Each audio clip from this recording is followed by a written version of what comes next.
பில்டிங்குள்ளே இவ்வளோ பெரிய பாம்பு அடிச்சு வச்சிருக்காங்க. இருந்தாலுமே பாம்பு தானே, நமக்கா பிடிக்கலனாலும் வந்து இதை நினைச்சே நம்ம செஞ்சிடலாம். Hi friends, welcome to Sibi family blog. எல்லாரும் எப்படி இருக்கீங்க? நாங்கள் சூப்பராக இருக்கோம். இன்னைக்கு காலையில் குப்பை கொட்டை போகலான்னு பார்த்தா வெளியில் பில்டிங்குள்ளே இவ்வளோ பெரிய பாம்பு அடிச்சு வச்சிருக்காங்க. சாரப்பாம்பு. ஏற்கனவே இந்த பாம்பு இங்கேயும் அங்கேயே கிராஸ் ஆகிட்டு இருந்துச்சு சொல்லிட்டு நிறைய பேர் சொல்லிட்டு இருந்தாங்க. நம்ம வீட்லேயுமே பார்த்தாங்க, இவரும் பார்த்தாரு, பசங்களும் பார்த்தாங்க. அது இன்னைக்கு ஃபைனலாக பார்த்தீங்கன்னா திரும்ப என்டர் ஆகிருக்கப்போ அடிச்சுட்டாங்க. சாரப்பாம்பு நல்ல பெருசு. பயந்துட்டே இருந்தோம், எப்படின்னாலும் கார் வேறு இருக்குது, பைக் இருக்குது, எங்கே போய் இருக்குதோ அப்படின்னு சொல்லிட்டு பயந்துட்டே இருந்தோம். ஆனால் அடிச்சுட்டாங்க. அடித்ததுக்கப்புறம் எனக்கு பாவமாக இருந்தது. ஆனால் பாம்பை பார்த்து என்னத்தான் பாவம் படுறது, என்ன இருந்தாலும் பாம்பு தானே, கொத்திருமே. சாரப்பாம்பு விஷம் இல்லைனாலும் பாம்பு தானே, பயமாக தான் இருக்கும். ஓகே, அது காலையிலே கொஞ்சம் அதிர்ச்சி ஆயிடுச்சு. அதுக்கப்புறம் பார்த்திங்கன்னா இன்றைக்கி வந்து மத்தியானம் வந்து சரி எதாவது நான்வெஜ் வாங்கி செஞ்சாலாம், நேற்று தான் செய்யலையா அப்படின்னு பிளான் பண்ணிகிட்டு இருக்கும்போது பார்த்திங்கன்னா சின்னவனுக்கு உடம்பு சரியில்லாமல் போயிடுச்சு. இன்றைக்கி ஸ்கூலுக்கு லீவு, ஒரே ஃபீவர், சில்லுன்னு சாப்பிட்டு ஃபீவர் வந்துருச்சு. சரி, அதனால் எதுவுமே செய்ய முடியல பெருசாக. ஏன்னா சிக்கன் வாங்கி அவனை மட்டும் விட்டுட்டு எப்படி சாப்பிட்றது. அதனால் சரி கருவாடு தொக்கு மாதிரி செஞ்சுக்கலாம், அவனுக்கு ரசம் வச்சிடலாம் அப்படின்னு சொல்லிட்டு கருவாடு தொக்கு தான் செஞ்சிட்ருக்கேன். எங்கள் அம்மா வீட்டிலேருந்து எனக்கு வந்துட்டு ஒரு பார்சல் வந்துச்சு. என்னன்னு பார்த்தீங்கன்னா கருவாடு தொக்குன்ற கருவாடு என்னென்னா சென்னாங்கொன்னியும் அதுக்கப்புறம் நெத்திலி கருவாடும். அவங்க இப்போ டூர் போயிருந்தாங்க, வாங்கிட்டு வந்தாங்க. அதை வச்சு தான் நான் இன்றைக்கி செய்ய போகிறேன். இந்த ப்ராடக்ட் வாங்கினதுலேருந்து பார்த்தீங்கன்னு வச்சுங்களேன், இவ்வளோ நாளாக இந்த பிடிச்சி இழுப்போம்ல, இது வச்சுருந்தேன். நீங்கள் நிறைய பேர் முன்னாடி பிளாக் பார்த்தீங்கன்னா உங்களுக்கு தெரியும், கயிறு வச்சுருக்கும், பிடிச்சி ஆனால் அந்த கயிறு அறுந்துடும். ஆனால் எனக்கு அது அவ்வளோ யூஸ்ஃபுல்லாக இருக்கும். அதுக்கப்புறம் நான் இதை பார்த்ததுலேருந்து இதை ஏன்டா நம்ம ட்ரை பண்ணாமல் விட்டுட்டோம் அப்படின்னு பார்த்தேன். எனக்கு அவ்வளோ யூஸ்ஃபுல்லாக இருக்குது. இதுவும் அந்த பீலர் மாதிரி ஒன்று இருக்கும், அதையும் அடுத்தபடி காட்டுறேன் பாருங்கள். என்னோடய யூஸ்ஃபுல் ஐட்டம்ஸ்லாம் நமக்கு கிட்ட காட்டுறேன் பாருங்கள். வந்ததுலேருந்து இந்த கிச்சனில் வேலை செய்கிறது வந்துட்டு நமக்காக பிடிக்கலனாலும் வந்து இதை நினச்சே நம்ம செஞ்சிடலாம். ஸோ எவ்வளோ சின்ன நமக்கு வெங்காயம் அறியணுமோ அது வந்து ஈஸியாக ஒரு 4-5 டங்குன்னு அந்த மண்டையில் அடித்தோம் அப்படின்னா சூப்பராக அப்படி ரொம்ப அப்படி ஃபைனாக சாப் ஆகிடுது. சூப்பராக இருக்குது. எனக்கு ரொம்ப பிடிச்சிருக்கு இந்த ப்ராடக்ட்டு. இது வந்து நான் சந்தையில் வாங்கினது ரொம்ப நாள் ஆச்சு வாங்கி. இருந்தாலுமே வந்து எனக்கு இது எவ்வளோ யூஸ்ஃபுல்லாக இருக்குதுன்னு உங்ககிட்ட சொல்கிறேன். இந்த மாதிரி நிறைய பேர் கண்டிப்பாக வீட்டில் வச்சுருப்பீங்க. இது வந்து லோக்கல் பிராண்டுன்னு கிடையாது, லோக்கலாக நான் சந்தையில் வாங்கினது 150 ரூபா தான், 150 ரூபாய்க்கு வாங்கினேன்.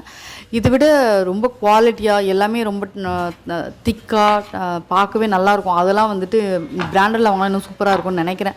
ஆனால் எனக்கு இதுவே யூஸ்ஃபுல்லாக இருக்குது. 150 ரூபாய்க்கு நமக்கு ஒர்த்து தான். எவ்வளோ நாளாக நான் வச்சிட்ருக்கேன், எப்போ வாங்கினது சந்தையில் எவ்வளோ நாளாக வச்சிட்ருக்கேன். இன்னும் எதுவும் நல்லபடியாக இருக்குது, நல்லா இருக்குது.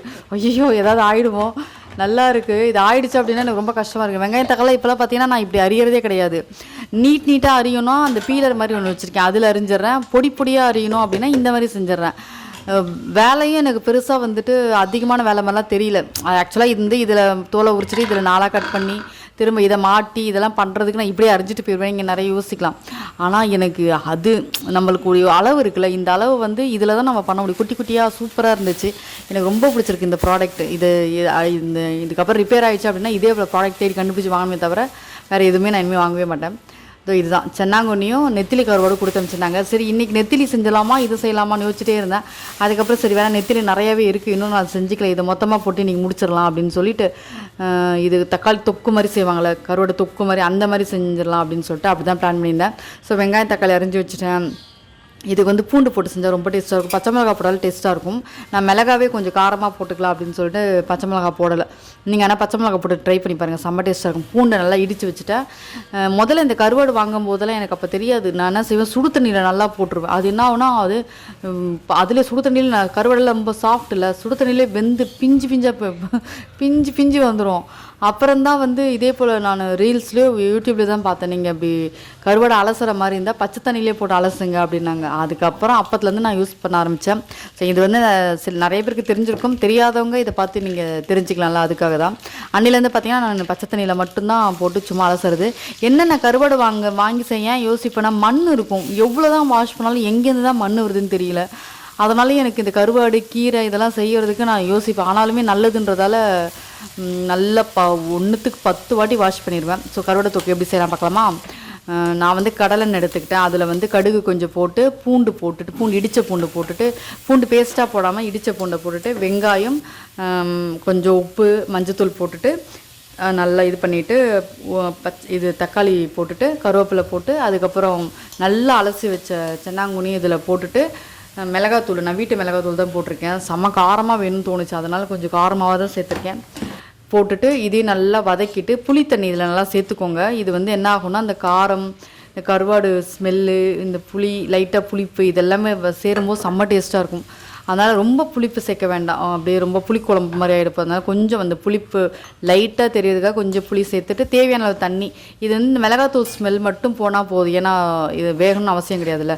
அதனால் கொஞ்சமாக தண்ணி சேர்த்துட்டு நல்லா இந்த மாதிரி பரட்டி விட்டுட்டு இருங்க. நான் ஃபஸ்ட்டு கொஞ்சம் எண்ணெய் பிரிஞ்சு வந்துருச்சு, இருந்தாலும் இன்னும் கொஞ்சம் தொக்கு மாதிரி வேணுன்றதுக்காக இன்னும் கொஞ்சம் ட்ரையாக விட்டுட்டு அதுக்கப்புறம் இதை பார்த்தோன்னே எனக்கு தோணுன ஒரே ஒரு விஷயம், இதில் அப்படியே சுட சுட சாப்பாடு போட்டு பிசைஞ்சு சாப்பிடணும் அப்படின்னு சொல்லிட்டு யோசிச்சிட்டேன். அதனால் என்ன பண்ணேன், தொக்கெல்லாம் எடுத்து வச்சுட்டு வானிலே போட்டு பரட்டி சாப்பிட்டுட்டேன். நீங்கள் ட்ரை பண்ணி பாருங்கள், சூப்பராக இருக்கும். இது செம்ம டேஸ்ட்டாக இருக்கும். இல்லை சின்ன வெங்காயம் போட்டு செஞ்சேன்னா இன்னும் செம்ம டேஸ்ட்டாக இருக்கும். ட்ரை பண்ணி பார்த்துட்டு எனக்கு சொல்லுங்கள். ஸோ இன்றைக்கி பார்த்திங்கன்னா கருவாடு தொக்கு தான் இன்றைக்கி சூப்பராக செஞ்சுட்டேன்னா. சாப்பிட்லான்னு பார்த்தா ரொம்ப சூடாக இருக்குது, கொஞ்சம் ஆற வச்சு சாப்பிட்லாம் அப்படின்னு வெயிட் பண்ணிகிட்ருக்கேன். இன்றைக்கி ஒரு அதிர்ச்சியான விஷயமும் ஒரு மனசு கஷ்டப்படுற மாதிரி ஒரு விஷயமும் நடந்துருச்சு. பாத்திரம் சூடாக இருக்குல்ல, சாப்பிட்டுட்டே பேசலாம். ஒன்று வந்து பார்த்திங்கன்னா பில்டிங்குள்ளே பாம்பு வந்துருச்சு. ஆல்ரெடி இந்த பாம்பு தான் பசங்க வந்து ஸ்கூலுக்கு போகும்போது அப்படியே ரோடு கிராஸ் பண்ணி போச்சு அப்படின்னு சொன்னாங்க. என்ன கலர் பாம்புனா எல்லோ கலர் பாம்பு, எல்லோ கலர் பாம்புனானுங்க. எல்லோ கலர்னால் நல்ல பாம்பும் எல்லோ கலரில் தான் இருக்கும், சாரப்பாம்பும் அந்த மாதிரி தானே ஒரு மாதிரி எல்லோயிஷாக இருக்கும்ல. அதனால் என்னவாக இருக்கும், ஏன்னா பயமாக இருந்தது. ஒரு குட்டிலாம் போட்டு அந்த பில்டிங்க்கு அப்படியே ஆப்போசிட்டில் பார்த்தீங்கன்னா ஃபுல்லாக இடம் காலியாக இருக்குது, கருவேல மரம் மட்டும் இருக்குது. அப்படியே கொஞ்சம் தள்ளி போனால் வீடுங்க இருக்குது. ஆனால் வீட்டில் அந்தந்த வீட்டில் வந்து நிறையா மரம்லாம் வச்சுருக்காங்க. எல்லாமே வந்துட்டு காம்பவுண்ட்ஸ் வருதா, ஸோ உள்ளே நுழையிறதுக்கும் வாய்ப்பு இல்லை. பாம்பு திரும்ப போச்சு, திரும்ப ரிட்டன் தான் வரும். எங்களுக்கு என்ன யோசனைனா, இந்த சூட்டோடு போய் சுட்டுருச்சுன்னா என்ன பண்ணும், எங்கே திரும்ப வரும், எப்படி திரும்ப இந்த பில்டிங்குள்ளே தான் வரும் அப்படின்னு சொல்லி சும்மா ஜாலியாக கொஞ்சம் கிண்டல் பண்ணி பேசிகிட்டு இருந்தோம். அன்றைக்கி நான் பார்க்கல, பசங்க இவர் 3 பேர் பசங்களை விடுறதுக்காக இவர் போகும்போது தான் பார்த்தாரு. நல்ல பெரிய பாம்பு, பெரிய சைஸ், குட்டி பாம்புலாம் கிடையாது, சின்ன குட்டி பாம்புனா அளவில் சொல்ல, பாம்பே குட்டி பாம்புல நல்ல பெரிய பாம்பு.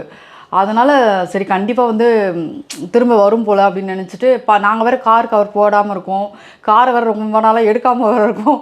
காருக்குள்ளெல்லாம் பூந்து படுத்துக்கிச்சே நம்ம நிறைய வீடியோ இந்த மாதிரி பார்த்துட்ருக்கோம்ல, பயமாக இருக்குது.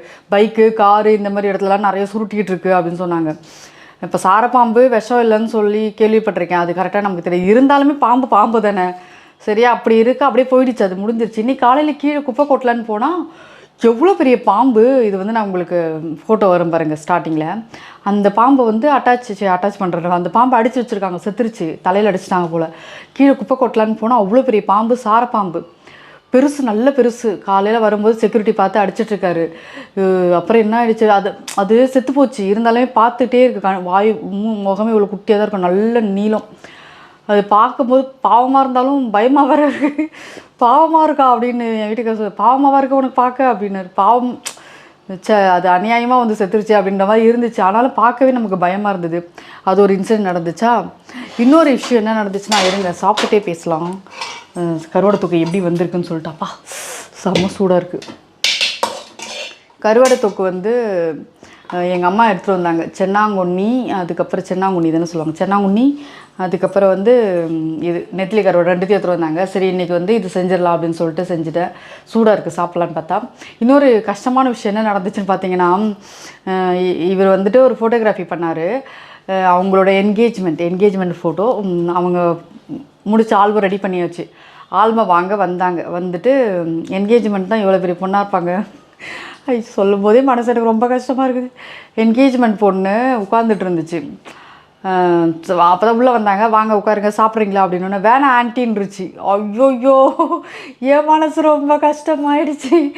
ஆன்ட்டி தான் நான், இருந்தாலும் வந்து இப்போ குரு வயசு 11th 12th பசங்க கூட சொல்கிறாங்கன்னு வச்சுக்கோங்க. ஏன்னா கிட்டத்தட்ட இல்லை, குரு 11th போது அடுத்த அவியர் தானே, ஓகே தான். ஆனால் அந்த பொண்ணு வந்து ஆன்ட்டின்னு சொன்னது ஐயோ ஒரு மாதிரி ரொம்ப அப்படி மனசு கஷ்டமாயிடுச்சு. வந்துட்டு என்னடா இந்த பொண்ணு இப்படி சொல்லிருச்சே அப்படின்னு சொல்லி ஃபீல் பண்ணிக்கிட்டு இருந்தேன். அப்புறம் வந்து இவன் தான் குரு தான் சொன்னான், நீ நைட்டி போட்டுட்டு ஆன்ட்டி மாதிரி இருந்தால் ஆன்ட்டி தான் சொல்லுவாங்க, நீ சாரி சொல்லி அது மாதிரி இந்த மாதிரி ஏதாவது போட்டிருந்தா கூட கொஞ்சம் சொல்லியிருப்பாங்க, இருந்தாலும் ஒரு நியாயம் வேணாமாடா அப்படின்ற மாதிரி இது எனக்கு ரொம்ப மனசு கஷ்டமாயிடுச்சு. என்னடா திடீர்னு இப்படி சொல்லிட்டாங்க அப்படின்னு சொல்லிட்டு. இதெல்லாம் ஒரு விஷயமான நீங்கள் சொல்ல தோணலாம், ஆனால் நான் அந்த ஃபீல் வந்து நிறைய பேர் அனுபவிச்சிருப்பாங்க, அவங்களுக்கு தான் தெரியும். நான் வந்து ஃபஸ்ட்டு குரு ஸ்கூலில் விடும்போதே ஆன்ட்டினை போய் ஃபீல் பண்ணேன். அவன் எப்போ இப்போ எல்கேஜி விடும்போதே அந்த எல்கேஜி பசங்க சொல்லியிருந்தா கூட பரவாயில்ல, ஃபஸ்ட் ஸ்டாண்டர்ட் செகண்ட் ஸ்டாண்டர்ட் பசங்கள்லாம் வந்து ஆன்ட்டி சொன்னாங்க. அப்போயே கொஞ்சம் ஃபீல் ஆகிடுச்சு. சரி இருந்தாலும் நம்ம ஸ்கூலில் சேர்த்தாச்சு, இனிமேல் அதெல்லாம் நம்ம பார்க்கக்கூடாது சொல்லிட்டு அப்படியே அதெல்லாம் விட்டுட்டேன். ஆனால் இப்போ ரொம்ப நாள் கழித்து இவ்வளோ பெரிய பொண்ணு வந்து கல்யாணம் ஆக போகுது. அந்த பொண்ணு வந்து என்னை ஆன்ட்டி சொல்லிருச்சா, அதனால எனக்கு ரொம்ப மனசு கஷ்டமாயிடுச்சு. இனிமேல் இதெல்லாம் மனசுக்குள்ளே நான் தேர்த்திக்கணும். இனிமேல் நான் இது போல் நிறைய பேர் ஆன்ட்டி சொல்லுவாங்க, இவரை மட்டும் சொல்ல மாட்டேங்கிறாங்க. என்னதான் இருந்தாலும் இந்த ஜென்ஸை சொல்லவே மாட்டேங்கிறாங்க. லேடிஸை மட்டும்தான் எல்லாருமே குறி வச்சு ஆன்ட்டின்னு தாக்குறாங்க. ஜென்ஸை இவரை பார்த்தீங்கன்னா அண்ணான் தான் கூப்பிடுது. அந்த பொண்ணு அண்ணானது என்னை ஆன்ட்டினுது அப்படின்ற மாதிரி இருந்தது. சரி ஓகே, இதெல்லாம் ஒரு விஷயம் கிடையாது. இருந்தாலும் சரி, சாப்பாடு வந்து சூடாக தான் இருக்குது. இருந்தாலும் கருவாடெல்லாம் அப்படியே சுட சுட சாப்பிட்டோம்னு வச்சுங்களேன், செம்ம டேஸ்ட்டாக இருக்கும். ஒரு காலத்தில் கருவாடோட அருமை தெரியல. எங்கள் அம்மா செய்யும்போது மீன் குழம்பு செய்யும்போது மீன் குழம்பா, கருவாடை செய்யும்போது கருவாடா அப்படின்னு சொல்லிட்டு இருப்பேன். சிக்கன் மட்டும் நல்லா வெளுத்து வாங்குவேன். நல்லா கலர்ஃபுல்லாக இருக்குது. எனக்கு என்னென்ன அந்த கருவாடை செய்கிறதுக்கு பயம்னா, மண் இருக்குமோன்னு பயம், அவ்வளோதான். அந்த எவ்வளோ தான் க்ளீன் பண்ணாலும் அந்த மண் மட்டும் போக மாட்டேங்குது. வாழை கருவாடு பிரச்சனை கிடையாதுல்ல, நெத்திலி இந்த சென்னாங்குனி இது ரெண்டுத்தையுமே எனக்கு வந்து எவ்வளோ வாஷ் பண்ணலாம் மண் இருக்கிற மாதிரியே பயமாக. அதனால எனக்கு அது ரெண்டுத்தையும் அவ்வளோ சீக்கிரத்தில் நான் செய்யலான்னு கூட யோசிச்சா கூட செய்ய மாட்டேன்.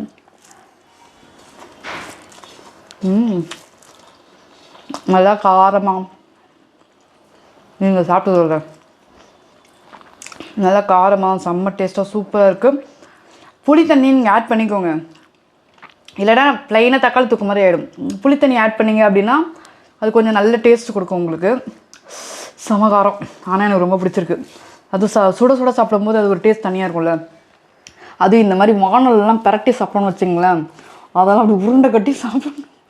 அதெல்லாம் ஒரு தனி டேஸ்ட்டு. நீங்கள் சாப்பிட்ருக்கீங்களான்னு சொல்லுங்கள். நான் உங்களை எல்லாரையும் அடுத்த வீடியோ சந்திக்கிறேன். அது வரைக்கும் பாய். நான் சாப்பிட போகிறேன். பாய்.